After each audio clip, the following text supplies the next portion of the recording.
This is Cast of Wonders, the fiction audio magazine for young adults featuring stories of the fantastic. Welcome. Today we present A Clean Sweep of It by Thomas Canfield.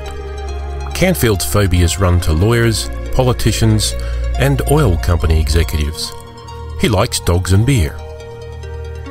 And now, we've a tale to tell.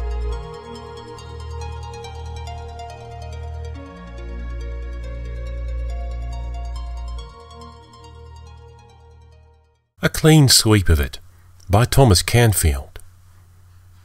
When Mary Ann opened the door, she was quite surprised at what she found standing there. A boy no older than herself, but attired in a most odd and unconventional manner. He wore an elegant frock coat, along with a great black top hat. A hat so tall he might easily have hidden a rabbit under it, and no one would have been the wiser. His face and hat, his trousers and hands were covered with soot. "Why, you look ever so funny," Mary Ann observed, and then, thinking this was a rude thing to say, she added, "That is, I don't remember anyone coming to visit in a top hat before. Mostly guests just wear glasses, or if they're women, lipstick. Although I suppose lipstick and a top hat would be a little much." The boy doffed the hat, made a sweeping bow. "Clean your chimney, miss?" he asked.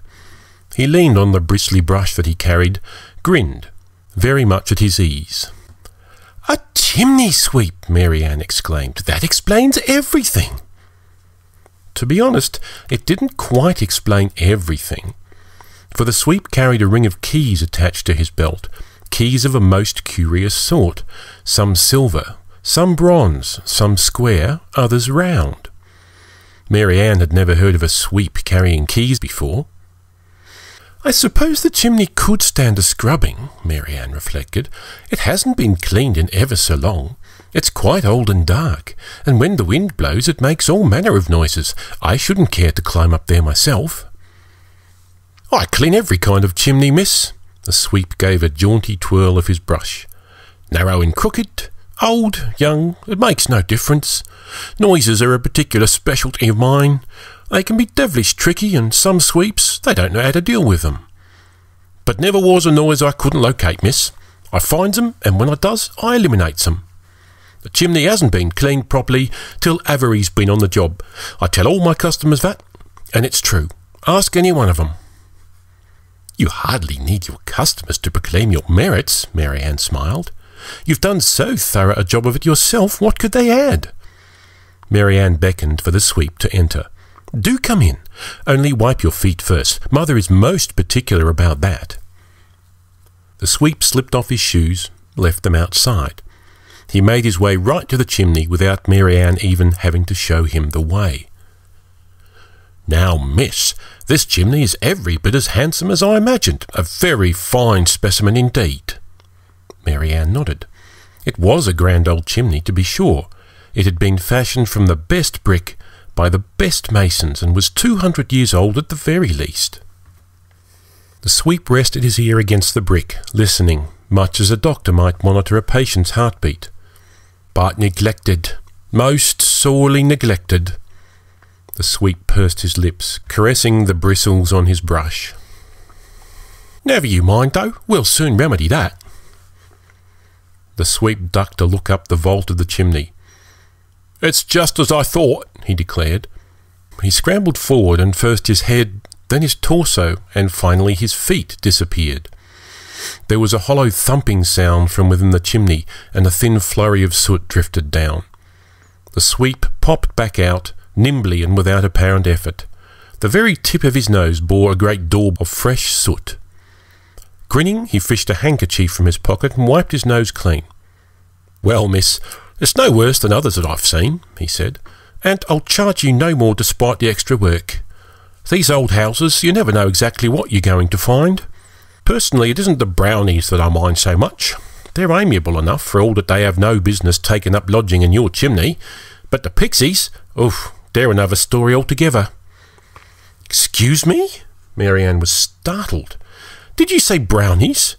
Do you mean to imply that there's some sort of creature residing in the chimney?" "Well," the sweep ruffled his black hair, It is an old house, miss. Brownies are especially partial to such. It lends the place more of a home-like feel, as it were. You've noticed that yourself, I dare say. But creatures? Mary Ann repeated, her voice faint. Living in the chimney? To be sure, miss. That noise you've been hearing, that wasn't only the wind, you know. It's quite the hardest part of my job, booting out the wee folk. The brownies, like I said, they're reasonable enough. Once they've been found out, they realise the game's up. But the pixies, the fuss and stir they create, the scandal. To their way of thinking they's as much right to the place as yourself, maybe more. It's a terrible thing dealing with a creature that has no more sense of right or wrong than that.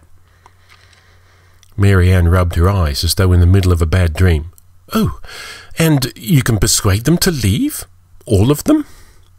It's my job, miss. If there's one thing I know better than my own face, it would be chimneys. I was very nearly born in one, so to speak. I knows them as well as anybody. Even the pixies will tell you that. Now, the sweep slipped out of the frock coat and rolled up the sleeves of his shirt. I'll just gather my wits about me.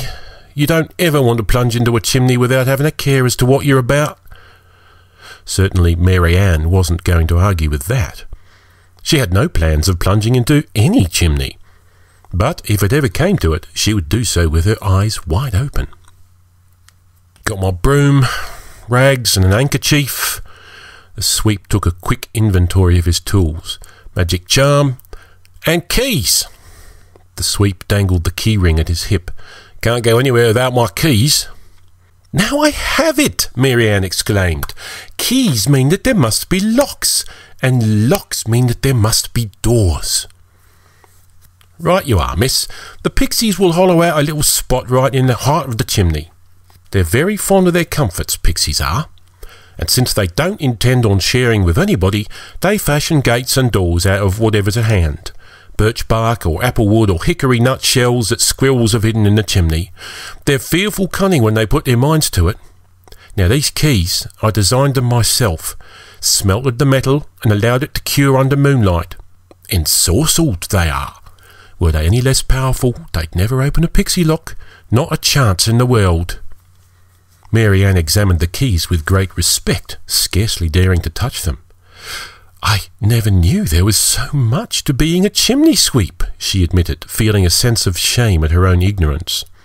I always imagined that all you did was, you know. Mary Ann made a motion of scrubbing with the brush. But it seems it's ever so much more than that. The sweep grinned and executed a bow in acknowledgment of this praise. It's the ins and outs of the trade, miss, the little things that distinguish a great sweep from a merely ordinary one. Only remember, you must do your part as well. Mary Ann felt a sudden bolt of panic. But what am I to do? I know nothing of chimneys. In truth, they're so dirty and dark and spooky, I should much prefer to spend my time somewhere else. Ah, the sweep passed his fingers along the handle of the brush. You would not feel so once you come to know them. But no matter. Look, you've only to wait here at the bottom and when a brownie comes plummeting down, escort him to the door and bid him return no more. It's that simple, really. Well, Mary Ann brightened. Certainly I should be able to manage that. I need not even get soot on my dress. Mother would be most upset should I do that. Mary Ann warmed to the idea, for now she would actually get to see these brownies, and speak to them as well. Imagine living in a chimney of all places. What curious creatures they must be. Wish me luck. The sweep ducked into the well of the chimney, smiling easily. Luck, Mary Ann called to him, and with that the sweep disappeared up the chimney like a puff of smoke. A series of noises issued from within, little scratching and scrabbling and chirruping sounds. A spill of soot was followed by a grunt and a muttered oath. Mary Ann heard the words, "Let me go!" several times, and then, "Watch out below!" A whooshing sound shook the chimney. First one, then another apple-cheeked little fellow landed with a thump. They jumped up immediately, shuffling their feet and ducking their heads in embarrassment. They were a foot high at most and looked so much alike that Mary Ann could scarcely tell them apart. Finally, the nearest stepped out of the fireplace, doffed his cap and addressed her. "Begging your pardon, miss, we meant no harm. It's been 15, possibly 20 years at the most. How we came to select your chimney and not another, I hardly remember. I believe it was Jake here who suggested it." The first brownie indicated the second, who was busy picking bits of soot out of his hair. "If you mean to yell at anyone, it's only proper it should be him." "But why should I wish to yell at you?" Mary Ann exclaimed. "I hadn't known that you were living in the chimney until today. A fine pair of squatters you are, I'll say that." In truth, there was something rather comical about the two brownies. They scurried back and forth to no purpose, patting absently at their pockets and bumping into one another. They wore identical green vests, much too short for them, and belts trimmed with ivy and adorned with copper rivets. They were scarcely taller than Mary Ann's cat, Mittens. It would be very bad form to yell at such a pair as this. "Come, there's no need to rush about so." Mary Ann tried hard to suppress a smile. "Gather your things and I'll show you to the door." The brownies began to snatch up their belongings, a silver pocket watch, a miniature harp, a pair of red velvet slippers, and stuffed them in their pockets. Mary Ann escorted them to the door, noticing how they dragged their feet and hung back, reluctant to leave. She handed them each a chocolate chip cookie at the door. "Well, that's most kind of you, miss." The first brownie doffed his cap again. "Very kind indeed," added the second, nibbling at the cookie. Mary Ann felt a pang of guilt as she watched them wander off down the walk, wondering if she was doing the right thing. All of that changed, though, when the pixies started coming down the chimney. They were no bigger than the brownies. Indeed, most were smaller, but they were sharp-featured and sharp-tongued, rude and unpleasant. 1, 2, 3, 4 came plummeting out of the chimney in short order. They were hopping mad. "I've never been treated so in all my life," one huffed. "An outrage," declared another. "A violation of common decency." "There I was admiring myself in the mirror," the third recounted. "Suddenly I'm seized by this big hulking lout for no reason. Like that he grabs me without so much as a how do you do. An apology is most certainly in order. At once, if you please." The pixie cocked its head imperiously. Mary Ann was astounded at this piece of effrontery. If not for the fact that she was a well-brought-up little girl taught to be polite, she might have seized the pixie and shook him till his teeth rattled. As it was, "Perhaps you have forgotten whose house this is and whose chimney. Trespassers should take more care with the words that they utter. If anyone is to apologise, it should be you." All 4 pixies began to speak at once. They jumped up and down, pushing and jostling one another. They whistled and clapped their hands, snapped their fingers and made faces at Mary Ann. One stuck out its tongue. Mary Ann was quite disgusted by their antics. She herded them to the door, shooed them out with cold dignity.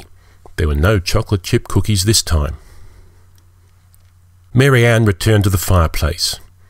The words, "Last one," echoed down the vault of the chimney. A chubby, ungainly pixie, twice the size of the others, landed with a sound like a ripe tomato hitting the floor. He brushed the soot from his thighs and bottom with slow, ponderous dignity, and then cast a look of searing reproach at Mary Ann. "All these years, all these many years, back almost from when the house was first built, I've lived here. And now, cast out upon an heartless world, such is your gratitude." He made his way to the door by himself, his manner and self-possession such that it was almost like watching a parade. He turned to face Mary Ann. "Never until now have I understood the true meaning of the word betrayal." With that, the door closed behind him. The sweep slipped down out of the chimney. His face and arms were smeared with soot, but he was grinning and appeared none the worse for this ordeal. "How's that then, miss? Quite a little menagerie you'd collected there in the chimney. But they're gone for good now. Except for that last one, that big fat fellow. I had the devil's own time getting him out. A bold, brassy one he is. You'll need to keep an eye out, make sure he doesn't try and sneak back in." The sweep wet his thumb, wiped soot off from under his eyes. You know, miss, you might want to consider cleaning the furnace as well. The furnace? Mary Ann was taken aback. Whatever for? Why, there are trolls, miss. There are gremlins. Things what even I don't know the names for. You need to take them by the ear and fling them out, same as what we've done with the pixies. They get in the heating pipes and vents, and they can cause no end of trouble. The clanging and the hissing, it can keep a person up nights. Best head them off before there's a problem. You say the word, miss, and we'll have a go at them. They're a rum lot they are, and not something I will want crawling around my house. Mary Ann thought it over for all of half a second. Then she and the sweep headed for the basement.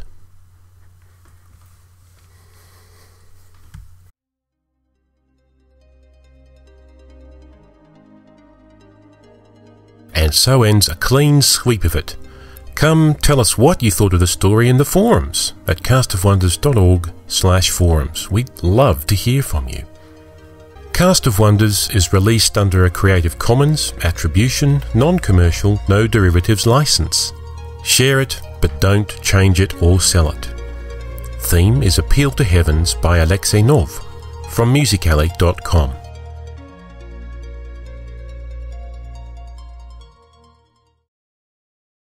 The sweep pursed his lips, caressing the bristles on his brish. Mary Ann had never heard of a sweep carrying cheese before.